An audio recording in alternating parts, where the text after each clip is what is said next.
This is the one where I binned all of my clothes. That's what we're going to be talking about in today's episode. I'm going to be talking about the one where I binned all of my clothes. Hello, hello. I am Kelly Swingler. I'm the Burnoutologist.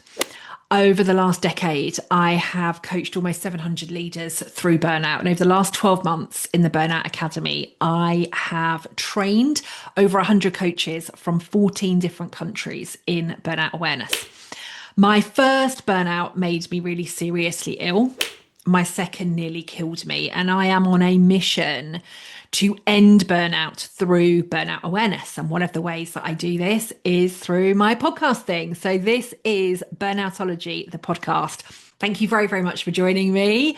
And yeah, today, this is the one where I binned all of my clothes. You might think, what has this got to do with burnout? Well, we're going to explore all of that. We're going to talk all about that today. So yeah, this is the one where I binned all of my clothes. So let's start with a bit of context, shall we? There is this thing that happens when we are coming through the other side of burnout, where we just feel lost, completely and utterly lost, where we don't recognize the person staring back at us in the mirror anymore, right? We don't recognize who we are. We don't know who we are now. We want to go back to who we were, but we also know that who we were was the person that got us to this point of burnout in the first place. And there's this niggle inside us. There's this part of us that knows that even if we wanted to, we couldn't go back to who we were. So we're in this kind of midpoint. We don't know who we are anymore. We want to be who we were, but we also don't want to be who we were because that person got us to the point of burnout. And we don't know yet who we can be. We don't know who we are becoming. And in this kind of lost middle point, in this messy middle, right? Brené Brown calls it the messy middle, doesn't she? But in this messy middle part, you just find yourself desperately looking for answers. And you're searching for everywhere. You're working with coach after coach or therapist after therapist. You're trying to rebuild. You're Googling how to rebuild a sense of self. How do you rediscover yourself? What should you be doing for work? What training can you be doing? How do you get yourself out of this hole? How do you increase your energy? How do you recover from this thing called burnout? How do you change your life? What job should you be doing? What training should you be doing? What courses should you be doing? Right. And particularly in this day and age, right? I sound old, don't I? In this day and age sounds like a really old thing to say, but particularly with internet algorithms working in the way that they do, right? You put one thing into a search and it's giving you 10,000 different answers, millions of different answers.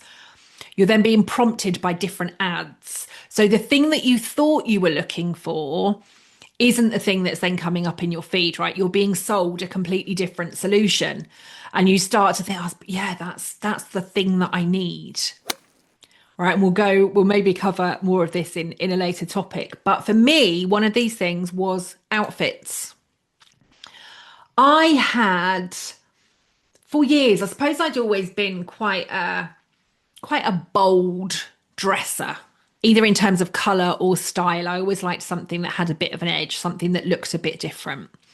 And in my in-house corporate career, I was always being asked to tone it down a little, right? Could you just tone it down a little? And so I suppose I learned to wear a bit more black. I'm in black again today. I will come on to that in a moment. But I learned to wear a bit more black, but I could wear black with a bit of an edge. I could wear black in a different cut. I could wear a black dress, for example, that was maybe like a bubble hem dress. I could wear black tights if they had a really kind of vibrant pattern on them or a big print on them. Or I might still wear something quite kind of big, big statement necklace, big statement earrings, a big statement ring. Maybe there was something on my bag or my shoes that was a bit different. Maybe they were like ridiculously high platform shoes. I remember one particular pair they were like brogues. But they were like platform brogues. They had like a 6-inch heel and this ridiculous platform sole on them. But I loved them. But the closer that I got to burnout, although I still ensured that kind of everything that I wore was perfect, right? Didn't have one hair out of place. Everything was pristine. Everything was perfect, right? That was my outfit. I did start to lose some of that colour because actually I just began to blend a little. Still had some amazing clothes in my wardrobe, but I did begin to blend a little. And when I left corporate, I still didn't realise after that first burnout that actually it had been burnout. Like I couldn't really acknowledge that. I didn't know what it was. We weren't talking about burnout in 2013. Two doctors had mentioned to it after I'd had these two operations as a result of conditions that had been created because of the stress that my body was under, right? Because of this burnout. But I didn't understand burnout. That what they'd been talking to me about was stress. I was like, I don't do stress, right? I'm not stressed. Clearly you don't know what you're talking about. But there was something. And when I left my corporate career, I didn't realize at the time just how much of myself I had lost in the process. Genuinely just didn't realize how much of myself I'd lost. I started my own business very, very quickly. I had my first clients within just a couple of months a month of starting the business. I was dressing, I suppose, in corporate, right? Stuff that, wasn't a full suit, but that I felt comfortable in. And if I can find it, there's a picture of me somewhere. I'll share it on the podcast if I can. I'll add it to this. I'll add it to the video if I can. But there's a photo of me, and you can't see what I'm wearing. It's not a full length picture, but there is a picture. I've just had my hair cut really short. It's a bit blonde, so it's kind of, I suppose, this kind of style with a bit of a thicker fringe, and it's blonde. And I've got these black glasses on, these thin kind of black glasses, and a grey jumper, and a white shirt with a fairly big collar. And I was wearing my favourite black cigarette trousers and my favourite black Kurt Geiger Mary Jane shoes. Loved them, absolutely loved them. And I'd gone to a networking event that evening. And I suppose that was, that was my dress for networking. And I've been going for a few weeks, and I got talking to this one woman. She said, "You've got an amazing business. You're working with amazing clients. This is absolutely fantastic, but we must do something about your colour and style." Now, I suppose if somebody said that to me today, I'm all right. I'm all right, love. Thanks. I'm okay. But there was something in the way that she said it that made me think, actually, that is what I need. There was something that she'd been able to tap into in me, right? Something in me that did feel lost and not like me. There was something in me that thought, yeah, she knows her stuff, right? This is what I need. So I booked in to work with one of her teams to do this colour and style analysis. And it felt all right. Kind of thought I knew what I was doing. Like for the first time ever, almost like I had like a rule book, right? Of what to, I'm not a rule follower, but it felt, okay, right. If I wear all of this stuff, I'm going to feel amazing all of the time. Or I'm going to look amazing all of the time, right? This is going to solve all of my issues. And I couldn't find anything. Couldn't find anything in the colours. Couldn't find anything in the style. Couldn't find anything in the fit. I just thought, I can't do this. I remember having a conversation with her. I'm like, I don't think I'm right. So I then went to her house. She did another analysis for me. And then I paid to go on a shopping trip, and we went shopping, and I bought all of the outfits that she said to wear. So I could then start to put this stuff together. But it never really felt like me. I was getting some compliments on the stuff that I was wearing, but really no more than I had done already. But there was something where I thought, clearly she knows her stuff, right? She's making a living out of this. She's making a business out of this. Clearly I'm the one that's not doing this right. And then I remember having a conversation with her about like the state of my wardrobe, and my wardrobe should all have these matching hangers, right? My wardrobe should look classic and organized and ready. And after this one shopping trip, I had gone home and literally cleared out my entire wardrobe. I had some gorgeous clothes, really, really gorgeous clothes that had cost me thousands and thousands of pounds, some of them. And, I've got the Louboutin shoes, and I've got some Gucci shoes, and I've got some Prada shoes, and I've got the Mulberry handbag, and I've got a couple of really nice Louis Vuitton handbags. And, I had Ted Baker clothes, I had Ted Baker outfits, I had Ted Baker suits, I had Coast, I had Karen Millen, I had some French Connection, I had one Chanel top. But most of this stuff in black. And I'd been told black is not your colour. And there was something in me in this shopping trip. It's like, if I'm going to do this right, I've got to go full on. Right? There's no point being half in, half out. I've got to go full on. And I went home and took every single thing that was not on this color chart, took it out of my wardrobe and I bagged it and I gave it to a charity shop. This includes some of my jewelry. I was told, white gold and silver are a no. I was getting rid of expensive watches. I was getting rid of expensive jewelry, expensive necklace, diamond earrings, diamond jewelry sets, rings, like you name it. If it wasn't on this list of allowed items, I got rid of it all. And listening to this, right, you're probably like, what the hell were you doing? But this is the impact that burnout can have on us. And whether it's people telling you how to run your business or what to do with your career or what to wear or what you should be eating or drinking or the supplements that you should be using or how many hours you should be sleeping or whatever, burnout does this thing to us where we completely lose our sense of self. We don't know who we are. We don't know who I am in the moment. And actually, in this moment, if somebody says to me, completely changing your color and style is going to be the thing that fixes your burnout, and I didn't say fix burnout, but actually it was positioned in a way as like this is the thing that's going to make the difference to you. You'll feel amazing. You'll feel like you again. That's what I was desperate for. I wanted to feel like me. And actually, if this color and style were going to be the start of this new version of me, right? This is me 2.0. This is the new and improved me after this thing that I had been through. That's what I was desperate for. But the clothes and the color and the style didn't fix it. And I still couldn't even, I was then kind of told, buy from these websites. If you order your clothes from these websites, your clothes will always fit you. But I felt like a frumpy old woman in them. They weren't the style that I would have worn.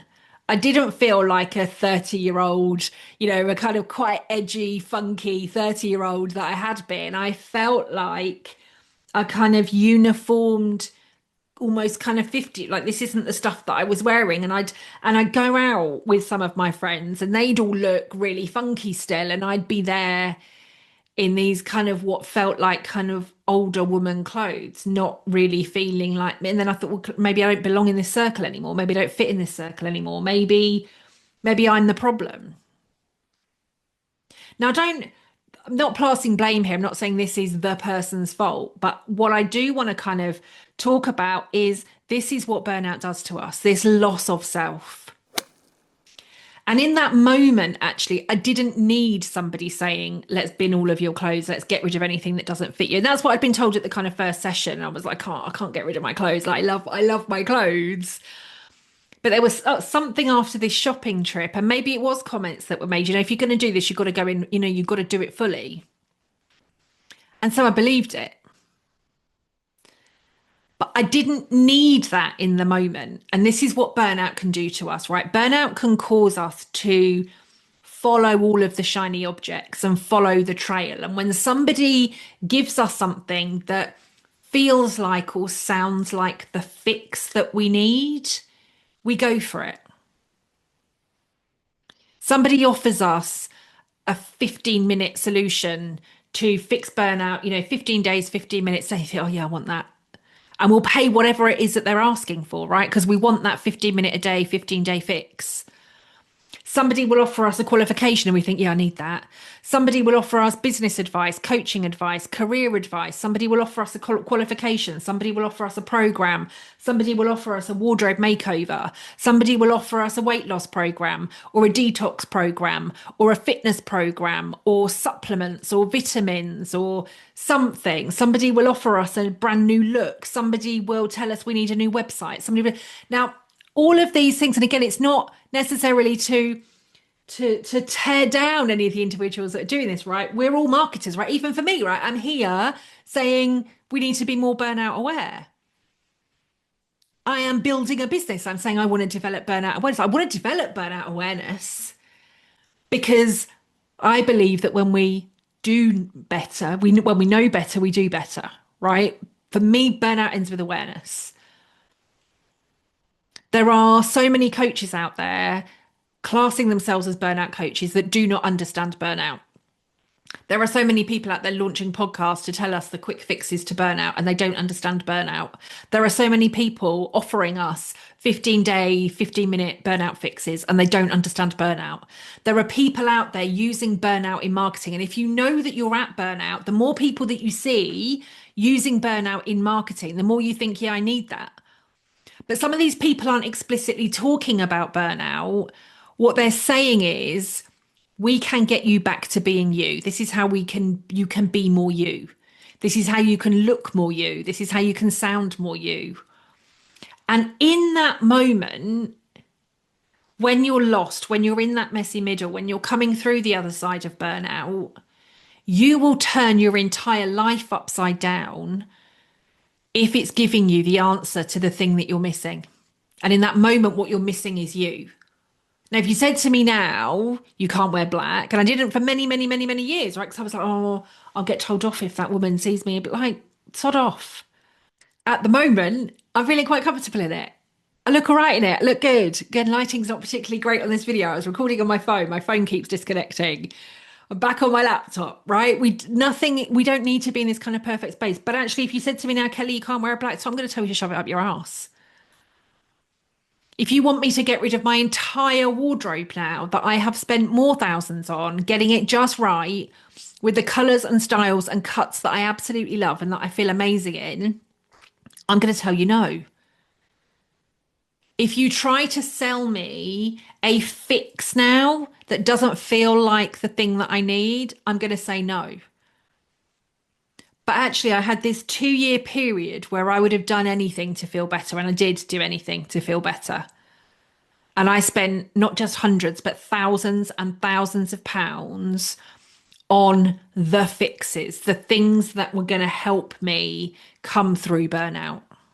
And really, all I did was just waste tons and tons of money and tons of time and tons of energy thinking that this would be the fix for what I was feeling. And actually, what I needed was time and patience and to really heal from burnout at a deep inner level. I needed to do the inner work. It wasn't about the outfit that I was wearing, because for that long period, nothing that I wore made me feel like me. Nothing made me look like me. Sure, I could put on a blue dress and a pair of heels and, go through. And I had one day, and maybe this is where I then kind of thought, oh, she really knows what she's talking about, right? I was being interviewed for a TV program. And again, my friend, this woman that I'd met at the network, she's like, got the perfect dress for you. And she found this dress for me. And I didn't think it was me at all. I didn't think the color was me. Didn't think the cut was me. She's like, wear it. And she's like, wear it before your TV interview. And I was going into London a few days before I had this interview, and put this dress on, going to King's Cross platform. And I was a smoker still at the time.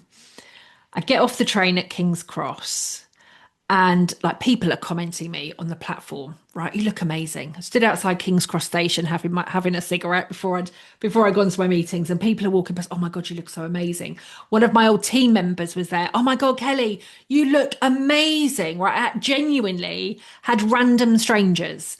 Can I just say that you look amazing? I had one woman literally like head straight towards me. She's like, I just wanted to say that you look absolutely stunning, and then walked off. Right? It's no word of a lie. And I'd gone to do my meeting. Now, my first meeting was at the St Pancras Hotel.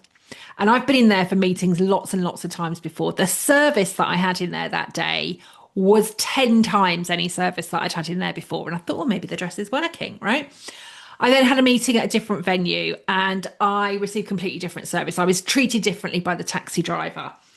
So I'm thinking, right, there's something in this, right? There's something in this dress. And then I'd gone back to King's Cross Station. A woman that I actually did my executive coaching qualification with, a woman called Morag. She's like, Kelly, she shouted to me from a car. Oh my God, you look absolutely amazing, amazing. She's like, I can't stop, but we must catch up. Like the two guys over there just had a meeting, but I couldn't walk past you. Just wanted to say, you look amazing. Let's catch up. Let's kind of do this stuff. So off she went. So I'm just waiting to have another cigarette before kind of train. And I honestly, random strangers, like compliment after compliment after compliment.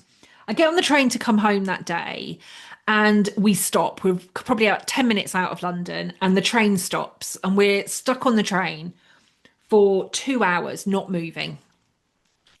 People are getting restless. People are doing this stuff. The woman sat next to me starts talking to me. How do you dress for that kind of outfit? What kind of shoes do you choose? What kind of? And I've no idea. I've just got like nude heels on. Like I don't know. And I'm telling you, like, this isn't my normal thing. I've done this colour and style, thought it was a load of rubbish, but this is what people have been doing. People are kind of getting up and down on the train. There's people walking past me and complimenting me on how amazing I look. And I remember then messaging Jackie and say, have you stitched me up today, right? Have you planted all of these people? Because I've had, and I counted, I can't remember the number now, but I'm like, X amount of people have been telling me how amazing it was. So I thought clearly there's something in it. And I put the dress on for the TV interview. I wore the dress for the TV interview. The same day I wore it into London again. I've got loads and loads and loads and loads of compliments, and but not as many kind of random strangers just saying it, but like people that were stood next to me in queues, people that were kind of, I'm thinking, okay, this is fine. The photos came back. You saw myself on the TV interview. I thought you look really, really amazing. But there was still something I didn't feel like me.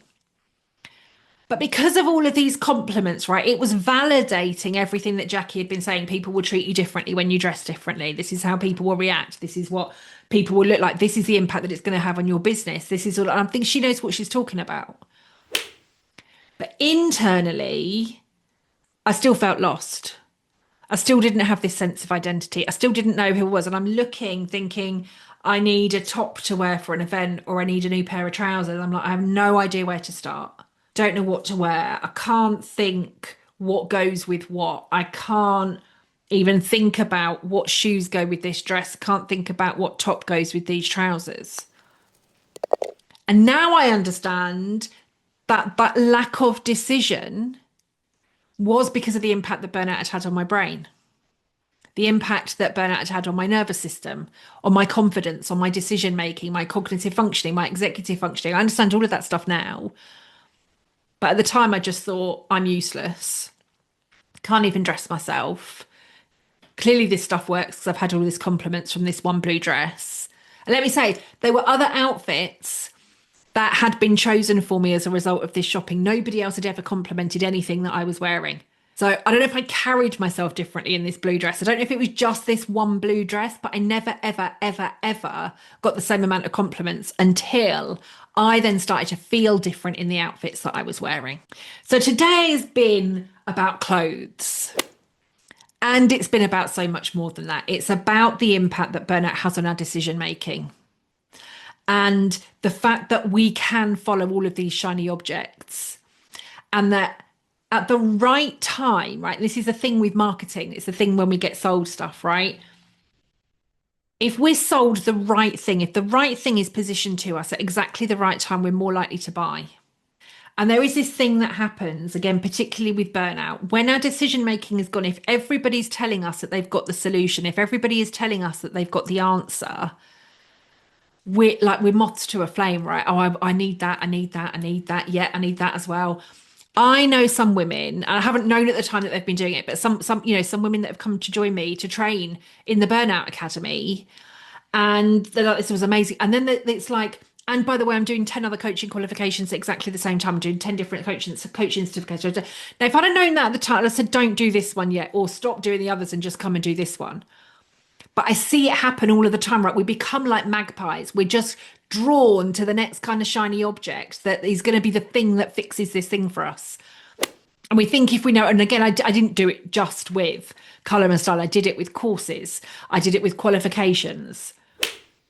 Now, I didn't go into that thinking I was trying to fix this for myself. I went into it thinking if I know this stuff, I can stop other people getting to this point. And that's what so many other people are out there doing, right? I've been at burnout. I want to stop everybody else getting there. So now I need to do every single qualification, every single certificate. I need to learn as much as I possibly can. Then I need to try and change myself in the first place. But what it stops us doing, all of that detracts from the real work. Because actually what we do is we go from being busy at work, obsessing about work and getting ourselves to the point of burnout. We just become obsessed and addicted and overworking in a different area. And that becomes the training and the shiny objects and the qualifications and all of the things that are going to keep us moving. But in all of that other busyness, the busyness of the qualifications, the busyness of the color and style, the busyness of the fixes and the solutions and the personal trainers and the exercise and the diets and nutrition and supplements and sleep and yoga and meditation and cold plunging and whatever else we're trying to do to fix all of our problems, all of this stuff that we're all trying to do at exactly the same time is actually stopping us from doing what we really need to do, which is just stop and be and heal, right? That's the stuff that it stops us doing. So today has been about clothes. I'm never, ever binning my entire wardrobe again. And it's been about so much more. If you're at that place, what can you stop doing? What can you slow down for? What can you change? What can you stop? Where is this kind of distraction rather? Where's that leading you? Because it's probably leading you further away from recovery and healing than it is actually getting you one step closer. You don't need all of the things. Get yourself in a good place first, right? Do the inner work first. Do the healing, do the changing, do the inner self transformation, and then do the external stuff that you think you need. But for many of us where we're at burnout, we do the shiny object. We do all of the external stuff first, and then we think, oh, that hasn't actually changed it. And then we've got to do the inner transformation. And if we start with the inner transformation, right, if we solve the burnout equation, toxicity minus sense of self equals burnout, we start to solve the burnout equation when we rebuild, when we rediscover who it is that we are at our core. And if that's the starting point, right, who am I? Who am I? Who are you? What are your values, your drivers, your mission? What gets you out of bed in the morning? What frustrates you? What pisses you off when it's not present, right? What stops you? What motivates you? What do you want to be doing? Get really clear on you. And then you can start to quiet and change some of the toxicity. Then we solve the burnout equation. And then do all the bloody courses that you want, right? Buy all the clothes that you want, do the color and style, but go for the shiny objects. But you'll be doing the right shiny objects for the right reasons at the right time. Not because you're trying to fill this void that burnout has created and constantly searching for the next best thing. The next best thing is you. It's already in you. You may not realize it, you may not know it, but it's in here that we've got to do the work first. That has been the one where I threw out all of my clothes. Thank you very, very much for joining. Whether you are listening to this or whether you are watching, if you would like more of this, I will be coming live to you or launching. I won't be live. It'll be recorded, right? You'll get every podcast with you Tuesdays at 7 a.m. from your favorite podcasting platforms and or on YouTube. So please do hit subscribe to get notified of when next week's episode is there. If we are not already connected, please do come and find me on LinkedIn. I am the only Kelly Swingler on LinkedIn. So type in Kelly Swingler, you'll find me on LinkedIn.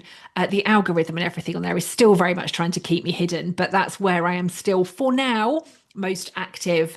And if you would like more burnout insights, stuff that you're not going to find me talking about on LinkedIn, stuff that you might not even hear me talking about in the podcast, but the news, the updates, if you want discounts, if you want events, if you want burnout news from around the world, any of those kind of updates and some of my insights, do head to kellyswingler.com and sign up for my burnout bulletin. That's my weekly email that goes out to my subscribers every single Thursday. And there's always some goodies and some discounts. And you are the first to always find out about my training and events in there. And there's also some, I think, some pretty good freebies that you can access as well there. So kellyswingler.com for the Burnout Bulletin. You'll also find out everything there about the Burnout Academy. If we're not already, let's get connected on LinkedIn. And if you've loved this, please hit subscribe. Also, if you've loved it, share it with somebody else and ask them to do exactly the same. But I will be back with you again next week, 7 a.m. for another episode of Burnoutology, the podcast. Well, we're talking truths. We're uncut, unedited, unscripted. We just go for it every single Tuesday. I will see you again. Take care for now. I'll be back with you again next week. See ya. Bye bye.